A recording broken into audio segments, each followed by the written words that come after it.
दोस्तों, आज की कहानी है बहू का सुहाग सलामत। दोस्तों, कहानी शुरू करने से पहले अगर आपने हमारे चैनल को सब्सक्राइब नहीं किया तो सब्सक्राइब कर लीजिए ताकि आपके पास पहुंचे हर नया वीडियो।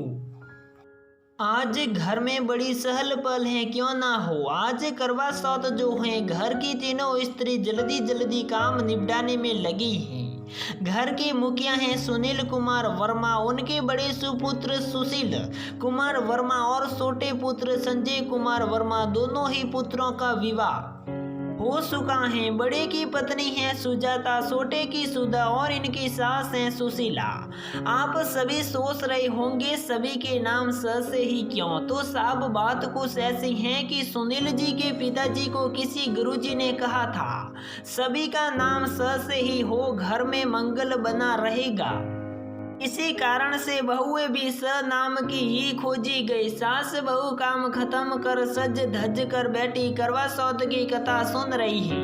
तभी दरवाजे पर दस्तक हुई। अब कहानी छोड़ कौन जाए दरवाजा खोलने, सभी ने एक दूसरे का मुंह ताका। अंत सास को ही कथा छोड़ दरवाजा खोलने जाना पड़ा। दरवाजा खोला तो एक हवलदार सामने खड़ा है। उसने पूछा, एस.के. वर्मा का घर यही है? सास सुशीला, हाँ जी यही है। क्यों, क्या बात है? हवलदार, उनका एक्सीडेंट हो गया है, घटना स्थल पर ही मृत्यु हो गई है। शिनाख्त के लिए किसी को थाने चलना होगा। उसकी बात ने धरती आसमान सब हिला डाला। सुशीला के पांव कांपने लगे, आंखें नीर बरसाने लगी।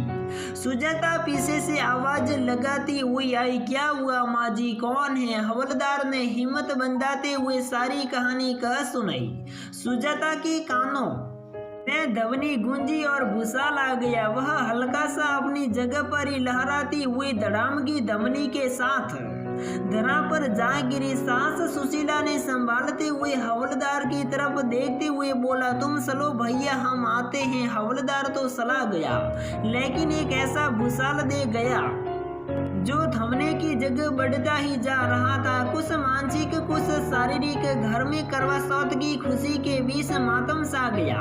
सुशीला ने सुजाता को बिस्तर पर लेटाया। सुधा, क्या हुआ माँ जी, भाभी बेहोश कैसे हो गई? सुशीला हड़बड़ाए शब्दों से बोली, बहू जरा फोन तो लगा, तीनों को देख सब कुशल तो है। कहते हुए सुजाता के चेहरे पर पानी की बूंदें बरसाने लगी, आंखें झरझर बह रही हैं। जिंदगी के इस पड़ाव पर जहां सुशीला बहुत सारे अनुभवों के साथ जिंदगी के बहुत से रंगों को देख चुकी थी, ऐसे में मस्तिष्क की दक्षता भी जवाब दे रही थी। सवालों का अंबार लगा था। तीनों में से कौन, क्या मेरा पति या मेरे बेटे में से कोई एक अपने को संभाल न सकी? चिल्लाते हुए बोली पड़ी, नहीं प्रभु, क्या हमारी भक्ति का यही फल मिलेगा? घर उठना ही था तो मुझे उठा लेते। सीख सुन सुधा दौड़ी हुई आई। सास का ये रूप देख थोड़ा घबराई। अब तक सजी धजी सास के आंखों का काजल फैल चुका था, आंखें नीर की नदियां बहा रही थी, बंधे हुए बाल बिखरने लगे थे। इसी बीच सुजाता ने आंखें खोली। सास को विलाप करता देख सास के गले से लिपट कर सीखते हुए बोली, माँ जी ये क्या हो गया, कोई भूल हुई क्या हमसे? सुशीला ने अपने को संभाला। सुजाता की पीठ थप थपाते हुए बोली, तू फिक्र मत कर, सुशील को कुछ नहीं होगा, सब्र कर, देख सब ठीक होगा। प्रभु इतना भी निर्दयी नहीं हो सकता। सुशीला ने अपनी बात तो कही, लेकिन प्रश्न ज्यों का त्यों था। सुजाता सास को देखते हुए बोली, तो क्या संजय भैया? दोनों की निगाह सौकट पर खड़ी छोटी बहू पर जा पड़ी। कोमल काया लिए गुड़िया सी प्रतीत होने वाली सुधा हकी बकी सास और भाभी को इस तरह देख सकित थी।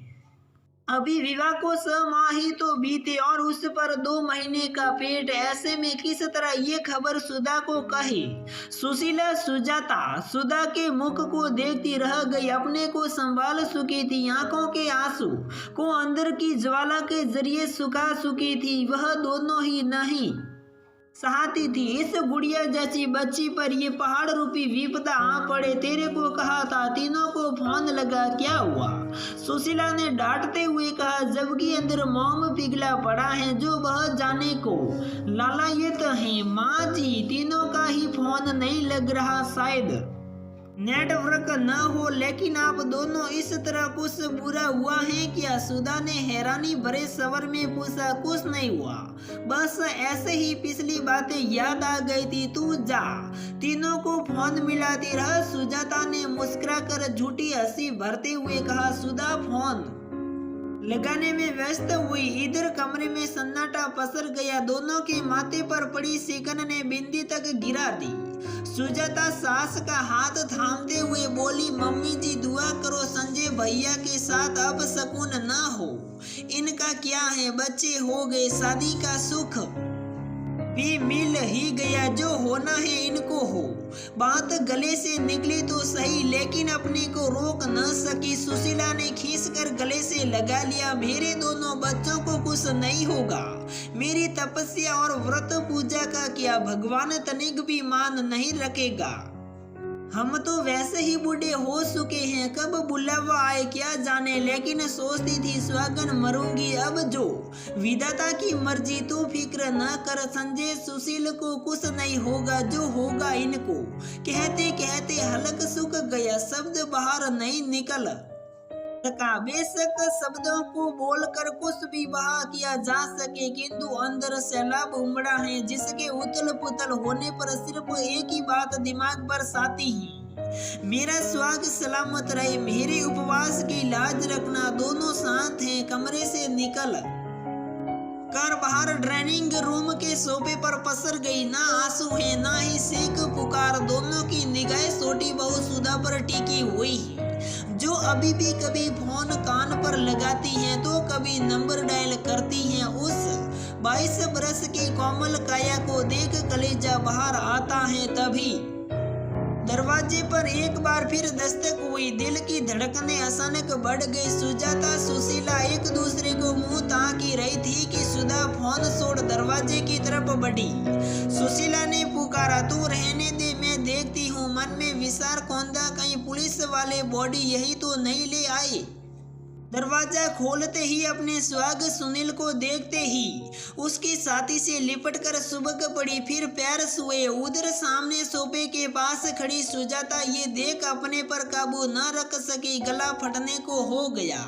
वही सोफे पर बिखर पड़ी। सुशीला ने दौड़कर संभाला। अब तो तसल्ली भी दे तो कैसे, क्या हुआ? ये सुजाता इस तरह क्यों रो रही है? क्या कोई प्रियजन गुजर गया?